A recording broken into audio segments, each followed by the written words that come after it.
This is the moment where the healing really starts to begin. Welcome to Your Journey to Joy podcast. I'm your host, Moira Gorski, and I'm on a mission to help you find joy in the chaos of life. As a retired nurse, multi-passionate entrepreneur, and mom of 4 adult children, I know what it's like to feel the overwhelm of it all and wonder if and when the joy will show up again. And I've learned it's up to us to go find that joy. On this show, you will hear inspiring stories from those who have overcome all kinds of life challenges, tips on how to stay healthy and vibrant during the ups and downs of life, and simple ways on finding joy in your own life. Let's face it, life is messy, yet when we travel together on this journey, support and encourage each other along the way, that joy starts to show up again. I'm so excited to lead you on this journey of you to find the joyful life that you deserve.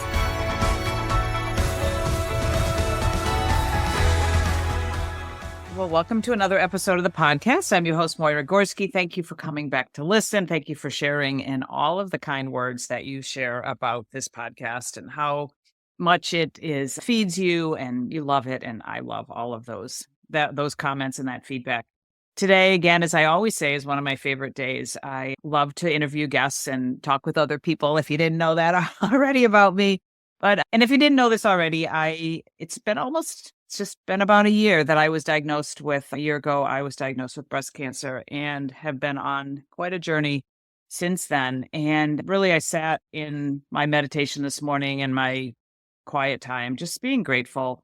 So many things have happened, and I believe that things happen in our lives and we can take them to be like, wow, this happened and it really sucks. Or we can be really grateful. And I am so grateful. I would have never said that a year ago, that I was grateful that cancer called my name and joined me into this sorority that I just never wanted to be a part of. But it's been a beautiful journey of learning and discovery and putting things behind me and all that. And in the meantime, one of my friends who had been through cancer herself a couple of times, she reached out and said, hey, you know what? You might want to get a mentor.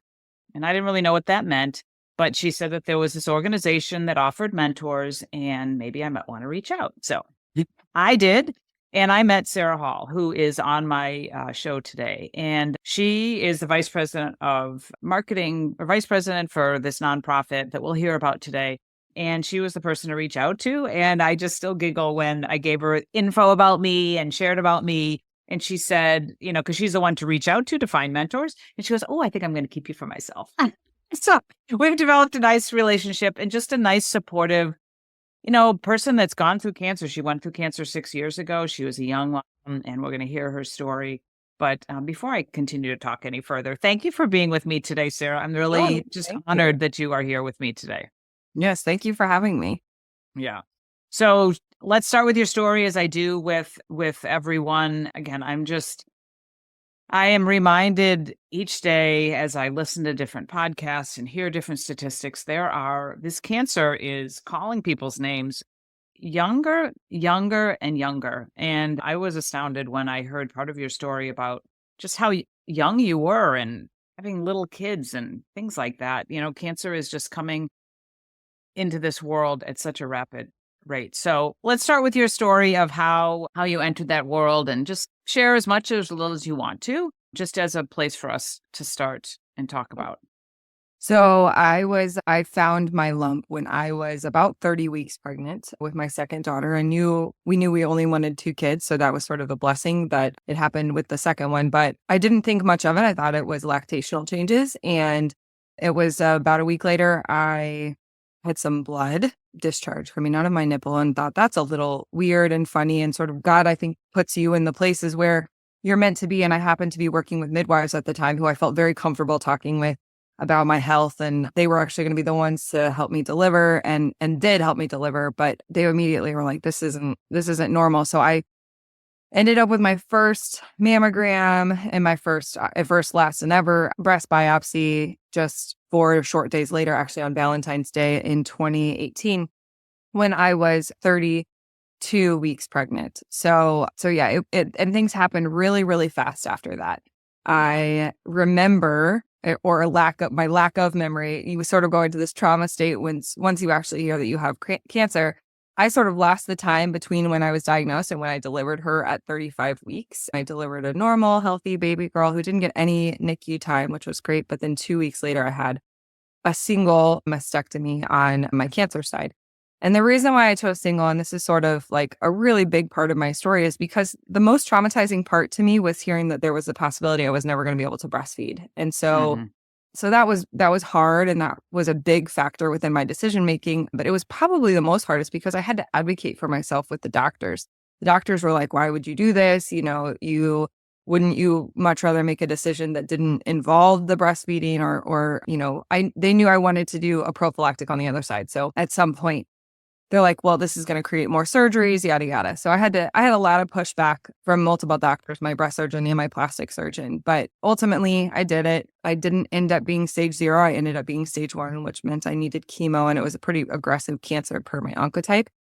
So it's funny after you've had cancer, and I hear this from multiple people, you sort of look back on all the things that you might have like said, slowed the pony roll, because I think I would have done a lot differently had I took the time to educate myself and I wasn't functioning so much from that trauma, fight or flight brain. Like you just hear you have cancer and you just hear, I'm going to die. Like that's most people, Right. that's what you hear. Right.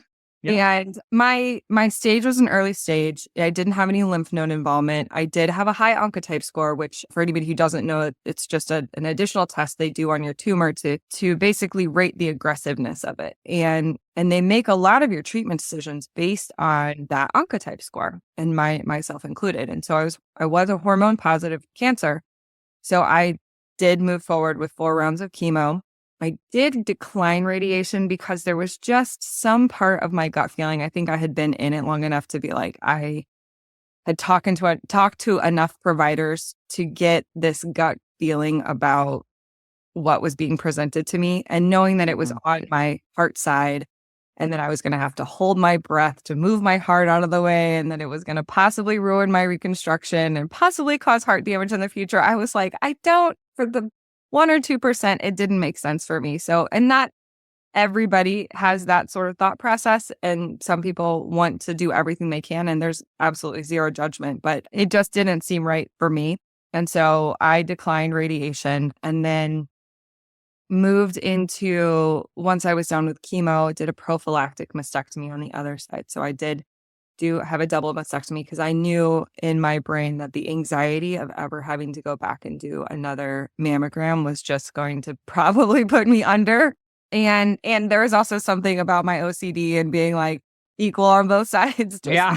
I didn't think about that. Yeah. yeah. Right. I had a mentor myself long before Faith Through Fire was around. I had my husband's aunt actually had gone through cancer. And so she was 16 years out when I was diagnosed, and we had the same stage, the same kind, both hormone positive. We ended up having the same chemo drugs.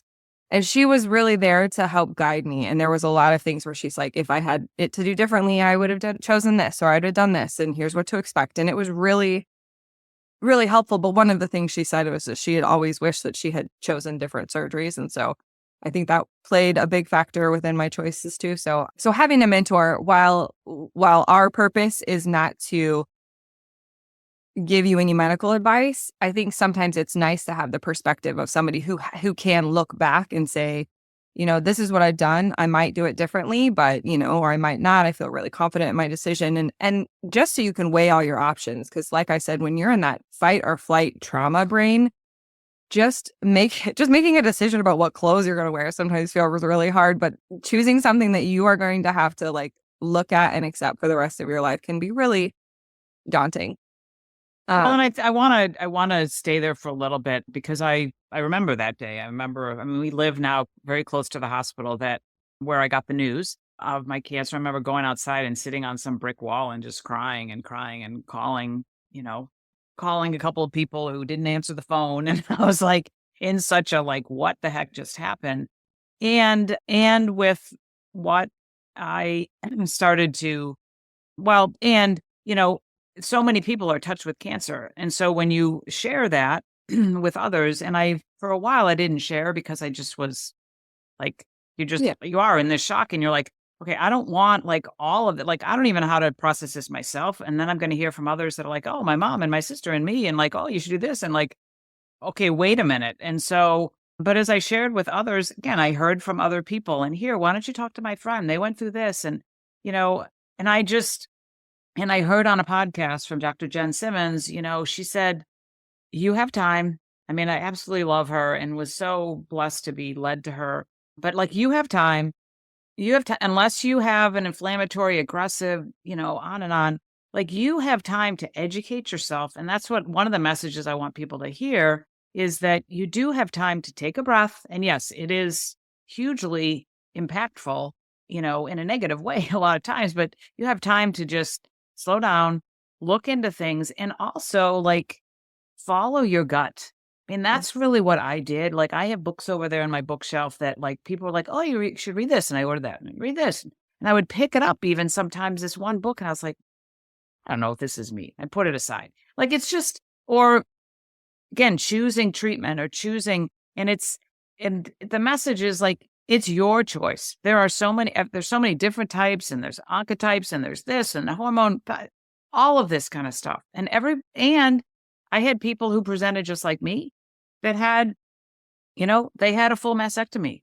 And I had a lumpectomy. So it's everybody's choice. And that's what I started to feel like, okay, I want this to be my choice and not be influenced, Yeah. by others. And whatever you're doing is the right thing for you. But again, there's so much information out there that can be overwhelming, and educate yourself, before you do make, because you do have time, Yeah. absolutely do have time. I've heard from so many that, and I totally understand this feeling that once you find out you have cancer, it's sort of the thought that's forefront in your brain is that you can't wait to get it out. And like there's some safety in getting it out. But I caution people because sometimes, you know, with the exception of inflammatory cancer, those cancers have been growing for 10 years. They were in there already and you just didn't know it. So take a pause and moving forward faster than what, your brain for you to process the situation so that you can make the appropriate decision is potentially more detrimental than just running with the thought of I can't wait to get it out. It might cause more damage. So, yeah. Mhm. Yeah, absolutely. Yeah. It's an interesting time. And, I feel like there is there are two sides of things. I mean, there's a place that's like it's so scary, Yeah. and there's a place of hope. And Yeah. that's what I have learned myself, and I want people to know that there is a place of hope, that it doesn't have to be, there are things that, you know, that we can't control in life, and there certainly are things that we can. And so we have the opportunity with this to, you know, to control the choices that Yeah. the idea of support is so helpful. Like, so mentorship is so great. And those that have gone before, that was really the reason to start this podcast is my daughter was going through this terrible eating disorder and mental health challenges. And I had been through one before, but I'd never been a mom, watching somebody in front of me struggle so much. And so that was the reason to start the podcast, to share my story and to share other people's stories so that people could feel like they're not alone. And Yeah. having a mentor, support group, those kind of things can be so helpful to just feel like, okay, I know that there's all these people that have cancer, but I guess, I mean, but I'm not just a number. And so having that mentorship can be so important. I mean, just before we go to like Faith Through Fire, the organization, I'm like, how did you feel like as a young mom with like going through chemo and taking care of your kids and trying to like, we're giving to everybody else. And all of a sudden people that have chemo, they're not always feeling the best, and taking I, yourself away from being the best mom. I mean, how was yeah. that? So honestly, I skated through treatment. Like, I mean, it was easy. I would say the hardest parts were my surgery, getting over my surgeries. It was a little sad to have to rely on other people when I had a newborn and all I wanted to do was care for my newborn. But I really had a lot of great supports going in my life whenever I was going through treatment. We had I was working in a birth center with midwives, so I had breast milk for my baby for an entire year. So we never worried about milk. We did Wow. have to go around and pick it up, but it was like the milk grocery store.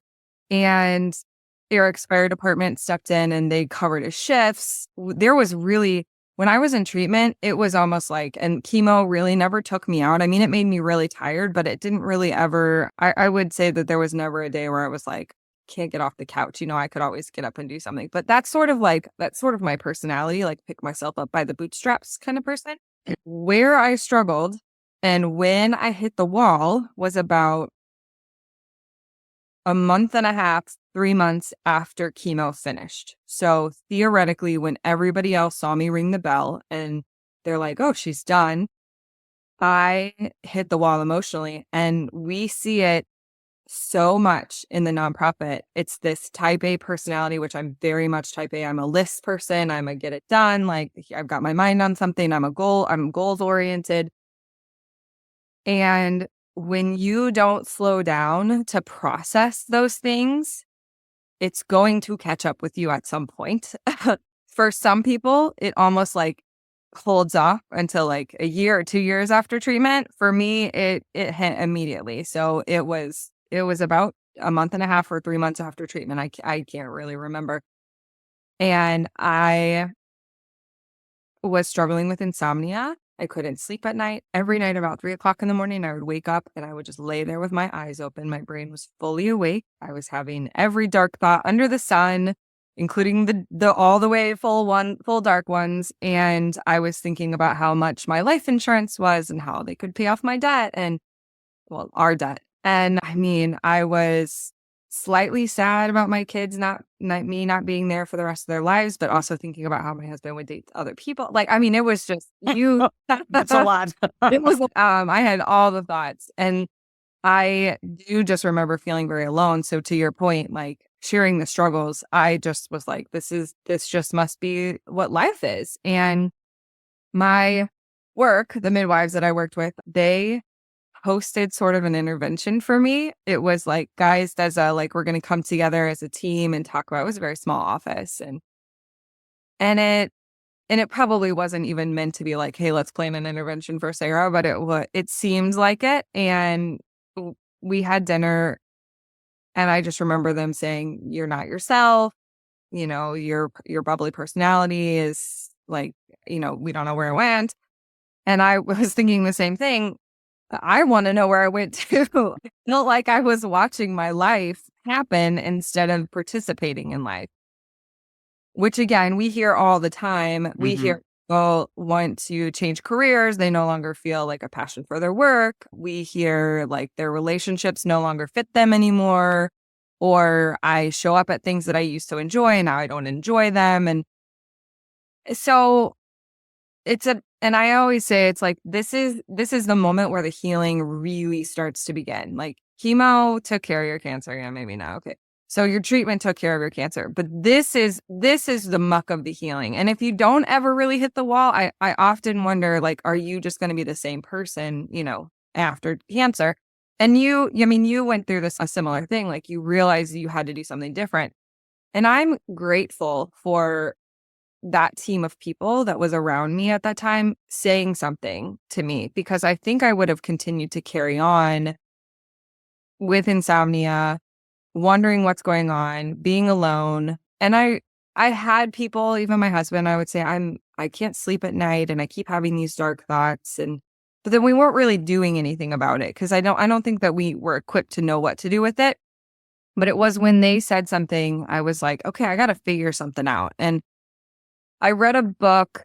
I don't even know where it came from or if I just like randomly came across it at a garage sale. It was just meant to be.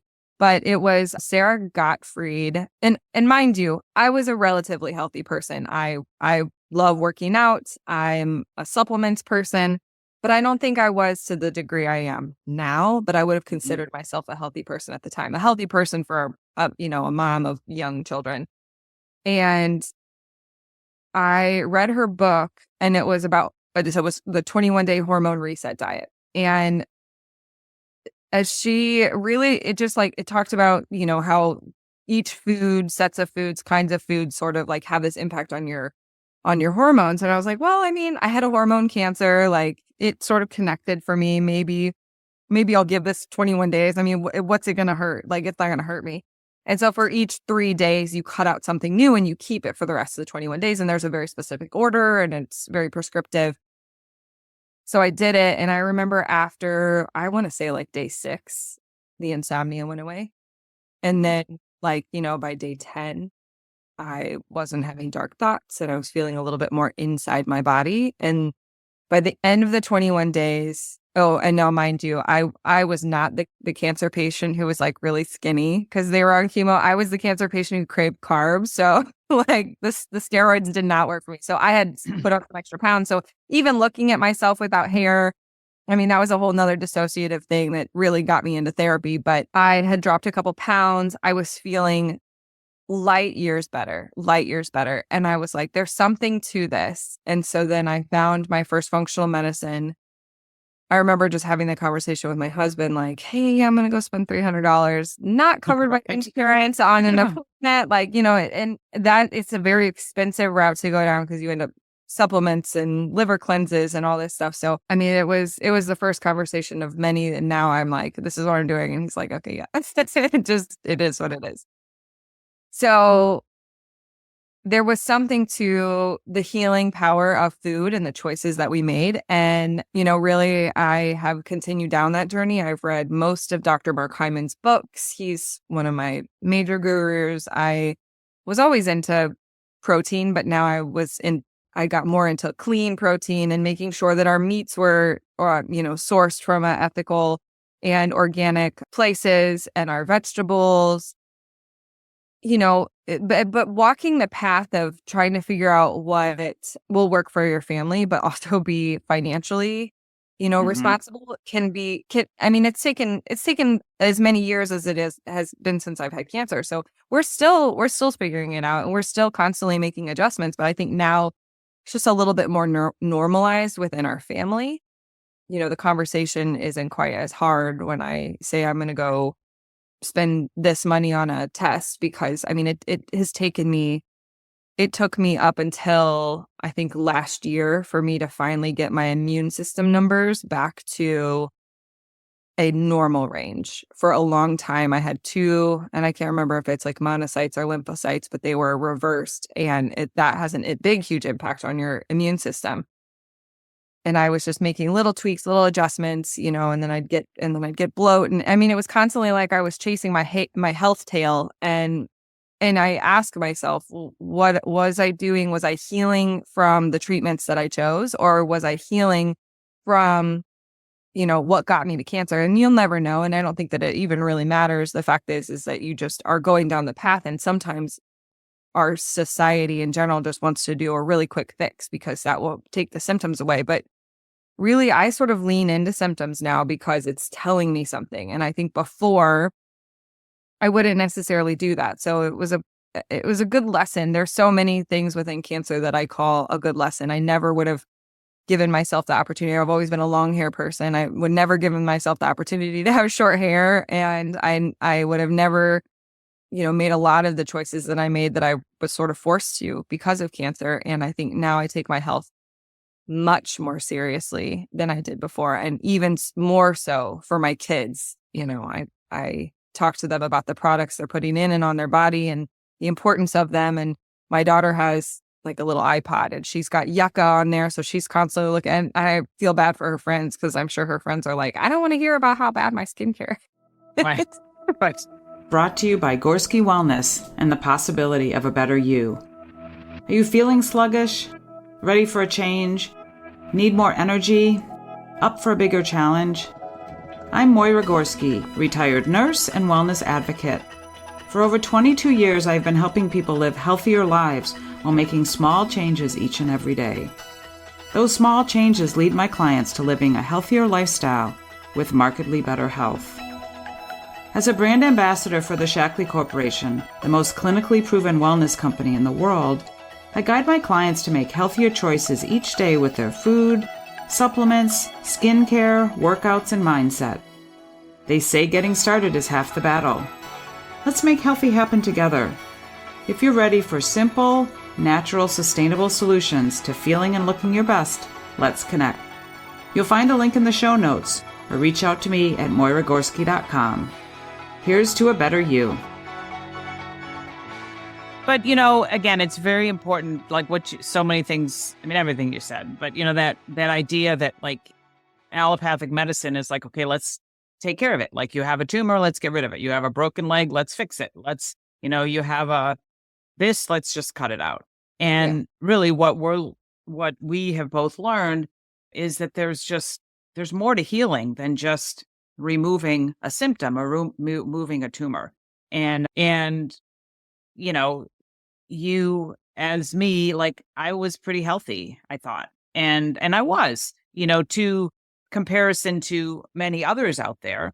But really when I got down to it, it was like, okay, well, maybe not so much, or maybe that stress. I know I talked about this on your podcast. That stress is causing, yes, I'm having more cortisol, but then what does cortisol do to my blood sugar? And if we look at, cancer as a metabolic disorder, then my blood sugar is going up. And then I put some wine on top of that and maybe a cookie or here and there. And then it's like, and like you said, it wasn't something that developed overnight. It's this cascade of continual.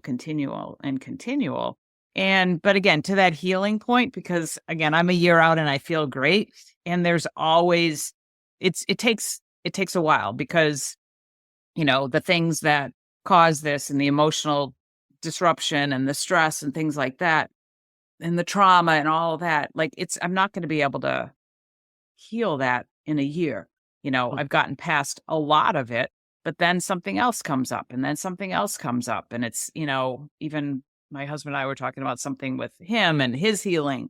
And I said, I think you've been like this spool of thread or wire, just so tightly tied, and you're starting to unravel. And that's good, but it's going to take a little while for it to continue to unravel and continue to be aware of, oh, well, this is what happened, or this is how I responded, or maybe I wasn't, and having a book. Again, you found that book for a reason, something led you to that, but having something like that can, for someone else, it may not have the same impact.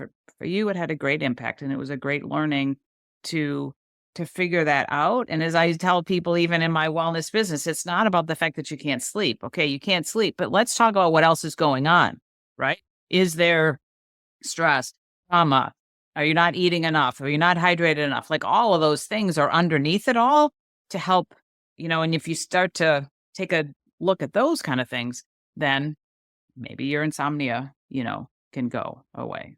Yeah. It's all tied together. And I think people don't want to look at because sometimes when you lift the rug up, there's really uncomfortable things there, and you have to address those uncomfortable things. And forgiveness is actually something that we're going to be talking on Besties with Breastfeed podcast soon, and how much forgiveness just impacts our immune system and our health. And that's not even tied to a lab value. You can't go measure that. Have to look at the uncomfortable things and just address them. Yeah. Well, I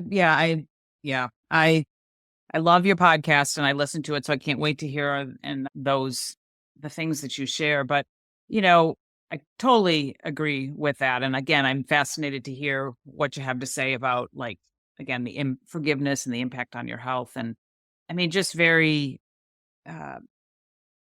this can always take a long time, but I share a brief story. But, when I was introduced to, or kind of got some signs, if you will, from the spiritual world, and people can take this for however they want to take it, if it's an angel talking or whatever. But, and I'll make the story very short, but I got some signs from a couple of people that I was at events with, and that were spiritual people, and they gave me this message, like, you need to go be with your mom more. Like, you need to be with your mom. You need to be of service to your mom. And I was like, okay, but I don't really have, she lived in the next town over, I love my mother, but it's like, I wasn't like talking to her every day kind of thing. But this one gal continued to stay in my life, who continued to say, like, what about your mom? Have you seen your mom? Blah, blah, blah, and she was very intuitive. And so I was like, what does that mean? Is she going to die? Like, I don't know. And she said, no, but I think things are going to change for her. And I think the way that she is around is going to change. And I was like, again, I don't know what all that means. But I took it as this sign to go be with my mom and be of service to my mom. And what that led me to was this place of forgiveness. And I don't know if, thanks for the chills, mom. Yeah, yes, yes. I don't know if I was like saying, okay, I forgive you, mom, but I put the things behind me during those next few years where her health started to decline and we didn't know what was going on. And then she was diagnosed with Parkinson's. And then I would take her to all her doctor's appointments. And yes, mom, I'll go help you get a walker. And yes, mom, I'll clip your toenails. I mean, I tell the story that she was at my home one day and asking about who did my nails or how did I clip my toenails and things like that. And I had taken her for a manicure already because she just had a hard time taking care of her nails. And I said, Mom, let me just take your shoes off and I'll look at your toenails. And I'm like, Mom, I'll clip your toenails. Now, for some, that may seem very simple. I started to cry. She never knew that I was crying, but I was down on my knees clipping my mother's toenails. And I was like, wow, I'm being of service to my mom. And I'm just loving her and not remembering all of that stuff that happened when we grew up and the judgment that I felt cast upon me and then all of this and stuff. I put that behind. And so as she continued to decline in health and as she passed, I mean, I reached out to that intuitive. We had a little bit of a falling out and all of that, but I reached out and I said, thank you for that sign, because what it did was help me put that stuff and forgive her.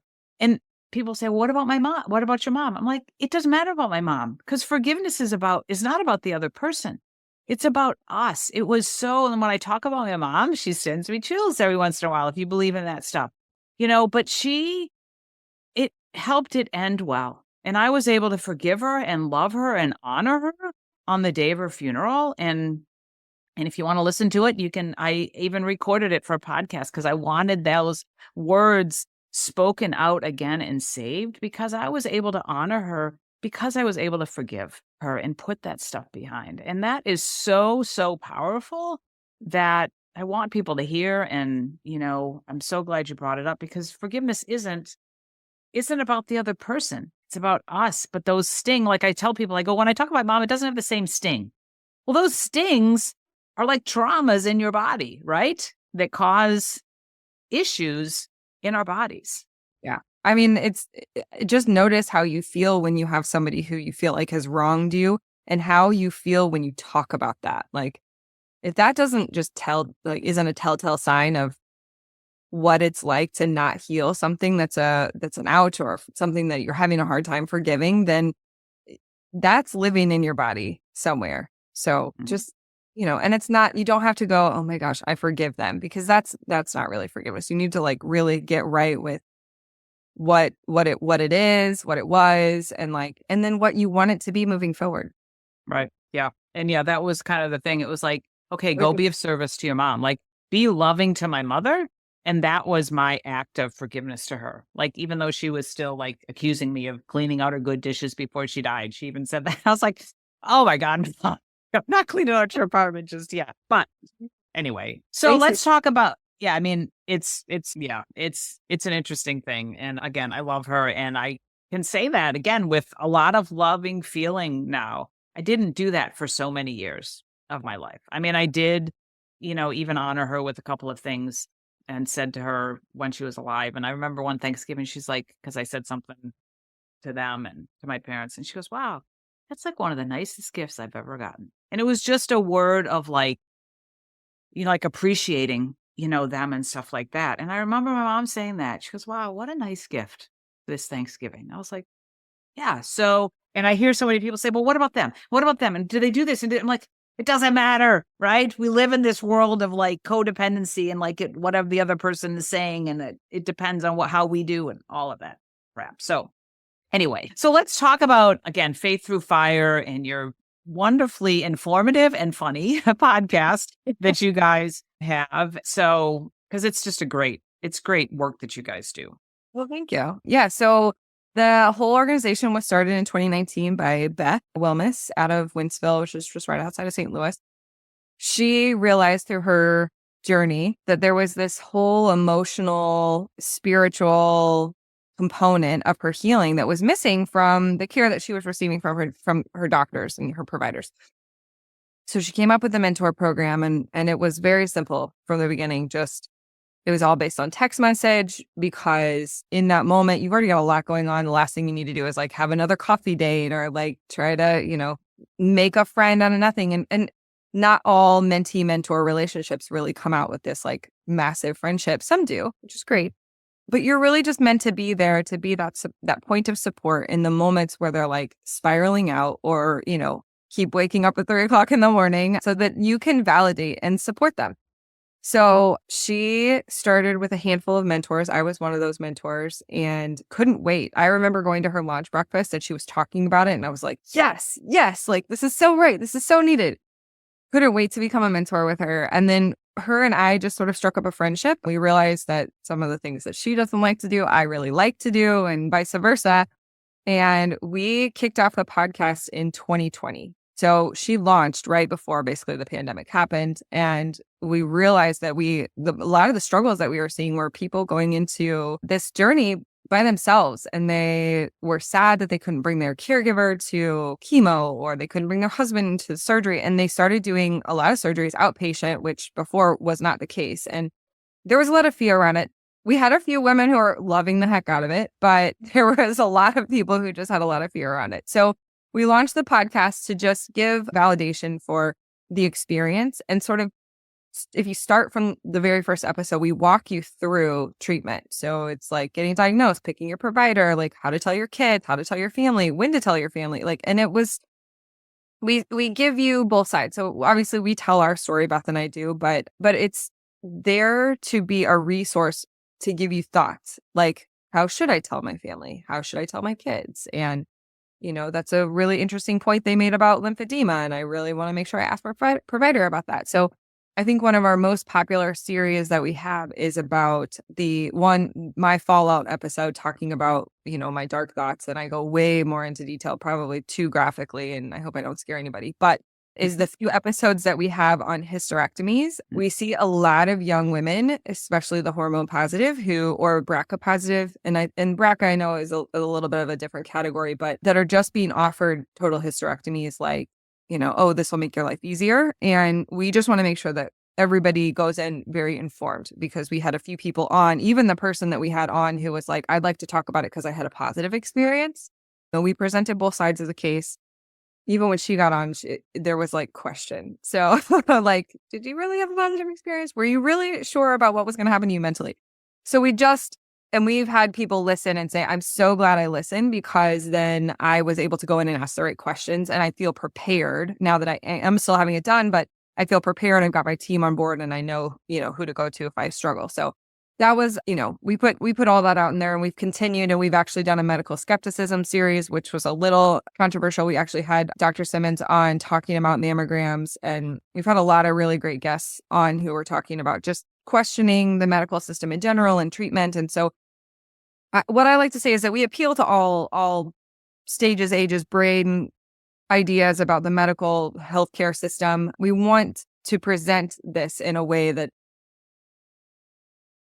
we are open to whatever choice that you choose, and we want it to be your choice. Like, I feel like we are the master empowers, and we want that. So anyway, I digress about the podcast. No, it's good. I mean, that's exactly what it is. I mean, you can, and I feel like that's what I love about it. And even other like Jen Simmons and Chris Wark and different people that I listen to too. It's like, just listen to get educated and then make the choice.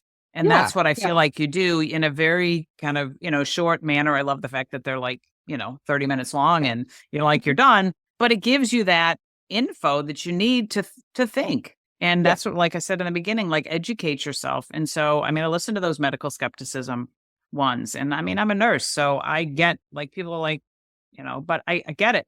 I get it. I've been on both sides of things. And I love hearing when we have patients who come through the program who are like, I consumed your podcast on a daily walk. And I'm like, that's perfect, because you're out getting your exercise. I know you're tired because of chemo, but the more you just move your body, and it doesn't have to be intense, like, just go, you're educating yourself while you're on a walk. I feel like that's a double whammy. So anyway, we grew the mentor program every single year. We're on target this year. This October will be, this month will be 5 years since our launch. This is our 5-year party. And Yeah. we target to serve over 200 patients this year, newly diagnosed, and match them with a mentor. Our mentor team is over 70 now. And we've got all ages, all stages, which makes it really awesome to be able to match up somebody. Like now we're looking at even, how many kids you got and what is your occupation. And we can match people up based on really unique criteria so that they have more to bond on than just, um, their cancer. Right. Which, Right. don't always want to talk about that. And then this year, actually, 2.5 years ago, we launched the Respite House, which is out in Innsbruck, Missouri, which is right outside of St. Louis. We've had people come in from Florida and Minnesota, but we send you there after you and your family or caregiver, whoever you want to go with, for a 3-day, 2-night stay. It's in nature. You can take advantage of the resort amenities, and it's just a way for you to connect in that time that was so hard for most people. So when you're done with treatment and you're planning your path forward, what are you going to do? This trip, it's our hope that you find healing and you find connection with your family, with your loved ones. I know that I butted heads a lot with when I was going through that time. And we get a lot of women say this was just what I needed. This was our time away. I got to just focus on my kids, or I just got to talk with my husband. And I know it sort of seems silly, why can't you just do that at home? But there is something about being away from your laundry and the to-do lists and the dishes and grocery shopping and, planning for the week that you can just find healing in nature. So that happened about 2.5 years ago. And then this year, so actually right now, this month, we launched our very first cohort of our boot camp. So we piloted this in the spring of 2024. And the boot camp we developed in partnership with a therapist. And it is tools for teaching women about their trauma. So we teach you about how your brain works, how your body responds to trauma, and then how to process that trauma. So taking the time to obviously there's things like you could breath work or integration versus disintegration, and how you can move the trauma through your body. And we talk about different ways you could do that. We go through examples. We talk about neuroplasticity. So your brain has a way of thinking and how to sort of retrain your brain. Yeah, there's all kinds of topics that we cover. I didn't know about that. That's awesome. Oh, yeah. It's brand spanking new. Yeah. It's really going to be our focus moving forward because it is just so powerful. With the pilot, we saw a 40% reduction in anxiety scores from pre and post. And we had some women in there who were going through some pretty massive things. One of them, her husband is stage 4, and she just got over her own diagnosis and was having a lot of guilt about the fact that he was forever going to be in treatment. Another one, her daughter was recently just inpatient for trying to do self-harm. Another 2 of them had positive ctDNA tests. So there was we had a really good mix of women who just brought all the trauma.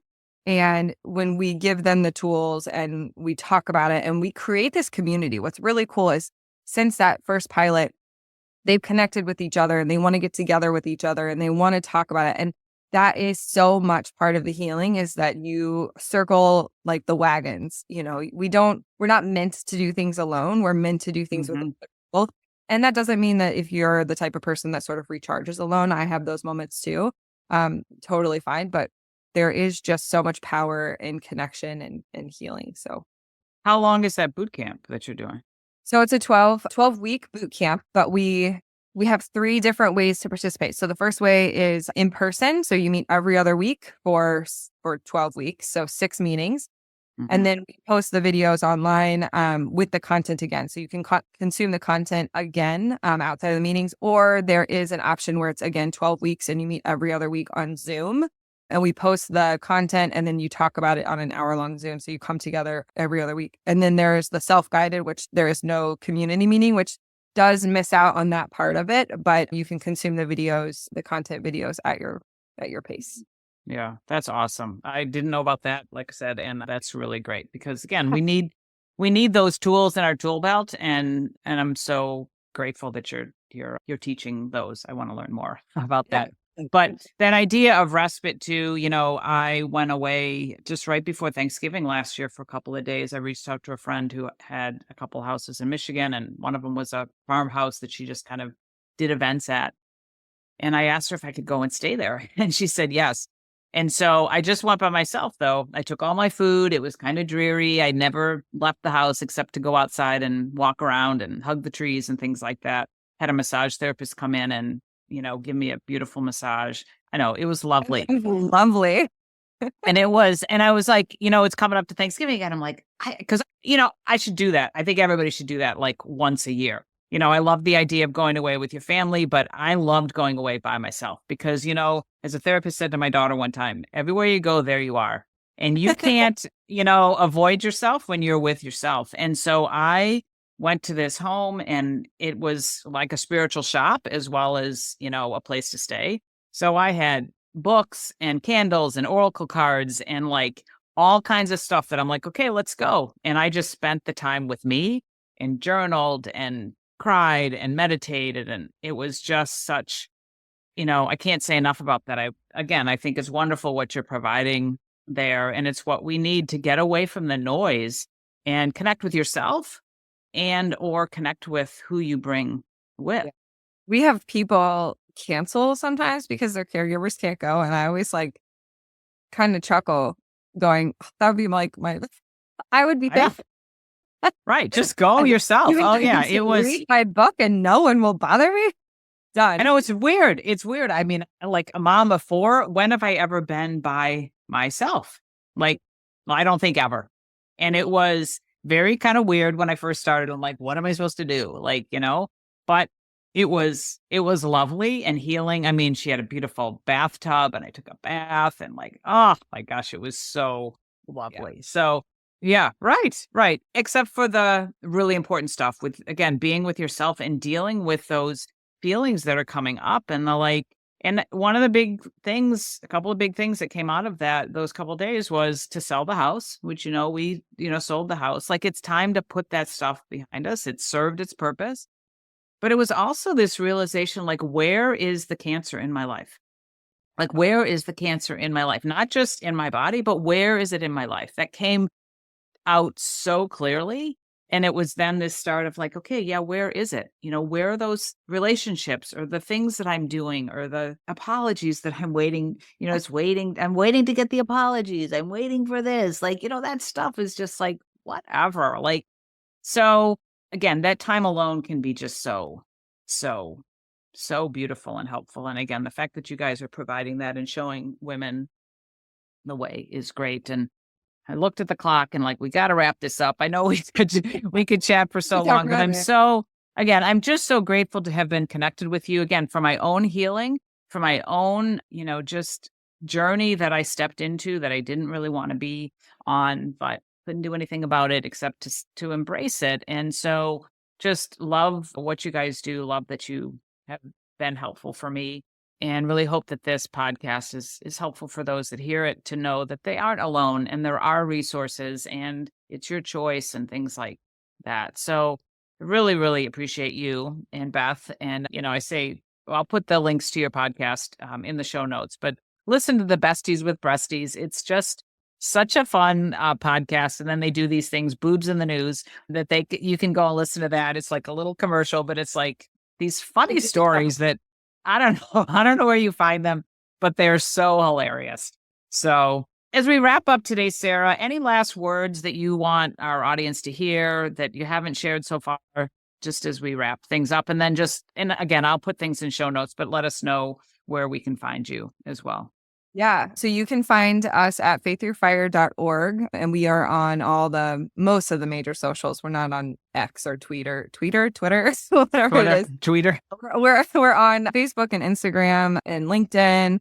We have a YouTube channel and I would love all the subscribers of the YouTube channel. We just surpassed 100, which means they'll start pushing our stuff out to people, which just means it's more awareness, which is great.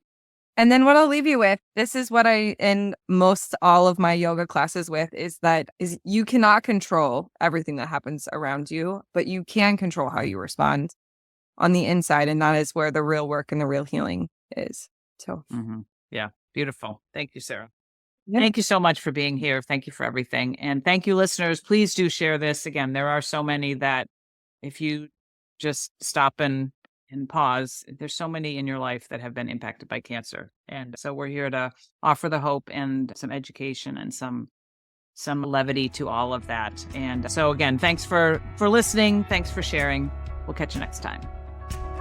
Hey there, ready to live a more joyful life?